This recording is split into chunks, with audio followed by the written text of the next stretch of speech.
ಗುರೂಜಿ, ಆಗ್ಲೇ ಸತ್ತೋದ್ ಲಕ್ಷ್ಮಿ ಎಲ್ಲಿದ್ದಾಳೆ ಅಂತ ಕೇಳಿದ್ರಲ್ಲ, ಯಾಕ ಕೇಳಿದ್ರಿ?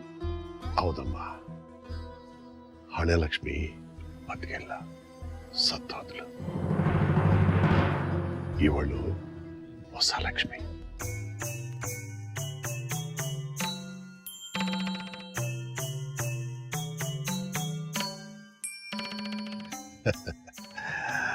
ಹೌದಮ್ಮ, ಲಕ್ಷ್ಮಿ ಒಂಥರ ಮರುಜನ್ಮ ಪಡ್ಕೊಂಡಿದ್ದಾಳೆ.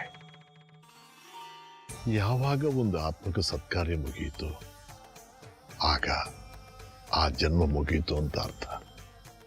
ನೀವೇನ್ ಹೇಳ್ತಿದ್ದೀರೋ ಅದ್ ನಂಗೆ ಈಗಲೂ ಅರ್ಥ ಆಗ್ತಾ ಇಲ್ಲ. ಇದು ನಿನಗೆ ಗೊತ್ತಾಗಲ್ಲ. ನಿನ್ನ ಹಣೆ ಬರಹನೇ ನಿನಗೆ ಗೊತ್ತಿಲ್ಲ, ಇನ್ನು ದೇವರ ಬರಹ ನಿನ್ಗೆ ಹೆಂಗ್ ಗೊತ್ತಾಗ್ಲಿ?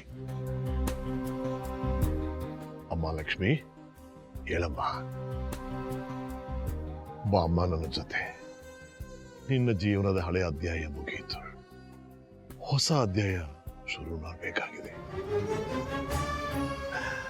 ಅವಳ ಆತ್ಮಬಲ ಅವಳ ಸಾವನ್ನೇ ಗೆಲ್ಲುತ್ತೆ. ಅವಳಲ್ಲಿ ಅಷ್ಟು ಶಕ್ತಿ ಇದೆ. ಅವಳ ಮುಗ್ಧ ಭಕ್ತಿಗೆ ಆ ಸಾಯಿನಾಥ ಜೊತೆಯಲ್ಲೇ ಇದ್ದಾನೆ.